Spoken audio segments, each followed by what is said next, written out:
आप सुन रहे हैं वैशाली की नगरवधु। अध्याय कुंडनी का अभियान।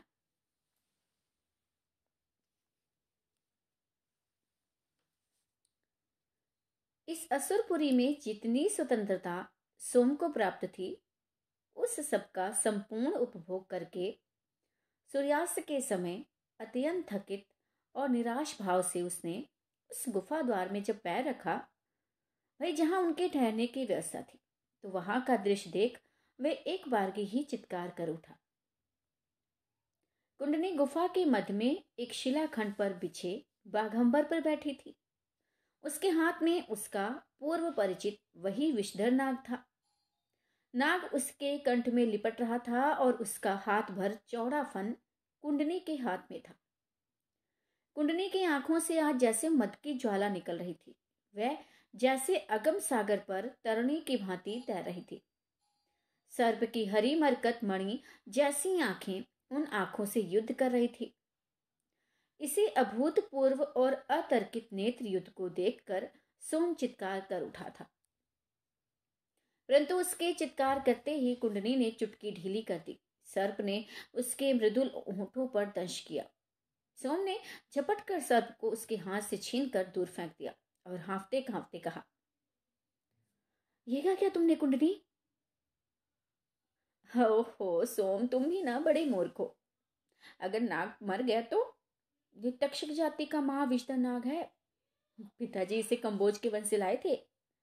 अब पृथ्वी पर ऐसा विषधर अब और नहीं है। तुमने उसे आघात पहुंचा दिया हो तो? और वह लहराती हुई उठी, नाग को बड़े प्यार से उठाकर हृदय से लगाया। नाग इस समय सिकुड़ कर निर्जीव हो रहा था। उसका तेज दर्प जाता रहा था। सोम ने कहा, कुंडनी, तुम्हारा अभिप्राय मैं समझ नहीं सका। आचार्य ने मुझे तुम्हारा रक्षक बनाया है। हो रक्षक, तो रक्षक ही रहो सोम। अभिप्राय जानने की चेष्टा ना करो। तो तुम ये क्या कह रही थी? कहो। सोम, जो उचित था वही कह रही थी।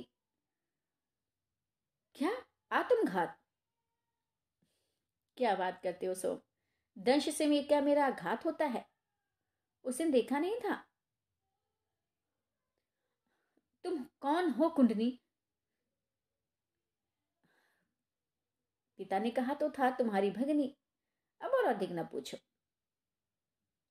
अवश्य पूछूंगा कुंडनी। हम घोर संकट में हैं। मैंने तमाम दिन इधर उधर घूमने और भाग निकलने की युक्ति सोचने में लगाया है, पर सब व्यर्थ प्रतीत होता है। कहने को शंबरसों ने हमें स्वतंत्रता दी है, पर हम पूरे बंदी हैं कुंडनी। सो बंदी तो है ही। तुम दिन भर भटकते क्यों फिरे? तुम्हें विश्राम करना चाहिए था। गुफा में काफी ठंड थी, खूब नींद ले सकते थे। हाँ, इस विपत्ति में नींद किसे आ सकती है कुंडनी? ओहो सोम, पर विपत्ति की संभावना तो रात्रि ही को थी, है ना, भोज के बाद। और तब तक हमें पैर फैलाकर सोना चाहिए था। हाँ, निश्चय निश्चय, उससे अब तुम स्वस्थ, ताजा और फुर्तीले हो जाते और भय का बुद्धिपूर्वक सामना करते। अद्भुत कुंडनी, अद्भुत। कदाचित तुम्हें असुर का भय नहीं। असुर से भय करने ही को क्या कुंडनी बनी हूं? तुम क्या करना चाहती हो कुंडनी? मुझसे कहो। इसमें कहना क्या है? शंबर या तो हमारे मैत्री संदेश को स्वीकार करे, नहीं तो आज सब असुरों सहित मरे। उसे कौन मारेगा? क्यों? क्यों कुंडनी? सोम अवज्ञा की हंसी हंसा, पर तुरंत ही गंभीर होकर बोला, मैं तुम्हारे रहस्य जानना नहीं चाहता, परंतु तुम्हारी योजना क्या है? कुछ मुझे भी तो बताओ, ताकि सहायता कर सकूं। देखो सोम, तुम युवक हो और योद्धा हो, तथा गुरुतर राजकार में नियुक्त हो।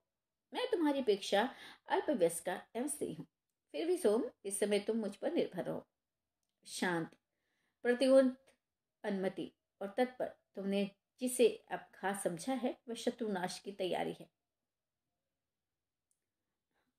परंतु किस प्रकार कुंडनी?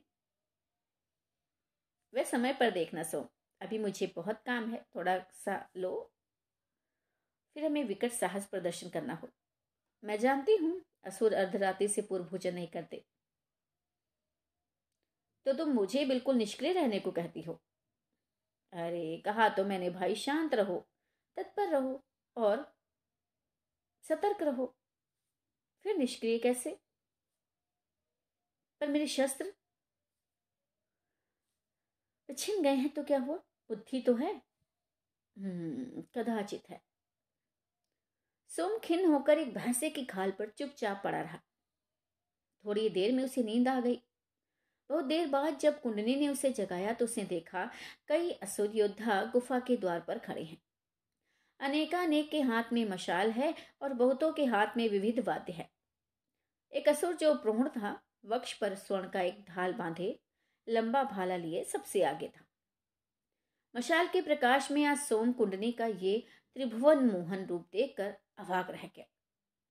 उसकी सघन श्याम केश राशि मनोहर ढंग से चांदी जैसे उज्जवल मस्तक पर सुशोभित थी। उसे मांग में मोती गूंथे थे। लंबी चोटी नागिन के समान चरण चुंबन कर रही थी। विल्व स्तनों को रक्त कोशे से बांधकर उस पर उसने नीलमणि की कंचुकी पहनी थी। कमर में लाल दुकुल और उस पर बड़े बड़े पन्नों की कसी पेटी उसकी छीण काटी ही की नहीं, पीन नितंबों और उरोजों के सौंदर्य की भी अधिक वृद्धि कर रही थी। उसने पैरों में नुपुर पहने थे, जिनकी झनकार उसके प्रत्येक पाद विक्षेप से हृदय को हिलाती थी। सोम ने कहा, कुंडनी क्या आज असुरों को मोहने साक्षात मोहिनी अवतरित हुई हैं क्या? हुई तो है, इसमें तुम्हें क्या? असुरों का भाग्य। तो अब झटपट तैयार हो जाओ। सोम ने झटपट वस्त्र बदले। कुंडनी ने सामने पड़े एक व्याघ्र चरम को दिखाकर कहा, इसे वक्ष में लपेट लो, काफी रक्षा करेगा। किंतु कुंडनी, हम शस्त्रहीन शत्रु के निकट जा रहे हैं। अरे मैंने जिन 3 शस्त्रों की बात कही थी मेरे भाई, उन्हें यत्न से रखना, फिर कोई भय नहीं है। अर्थात शांत, तत्पर और सतर्क, ठीक है? हाँ, बस यही। तो कुंडनी, तुम आज की मुहिम की सेना नायिका हो। हाँ, ऐसा ही समझो। अब चलें। कुंडनी बाहर आई। उसने अधिकार पूर्ण स्वर में साफ मागधी भाषा में असुर सरदार को आज्ञा दी। सैनिकों से कहा, बाजा और मशाल लेकर आगे आगे चलो।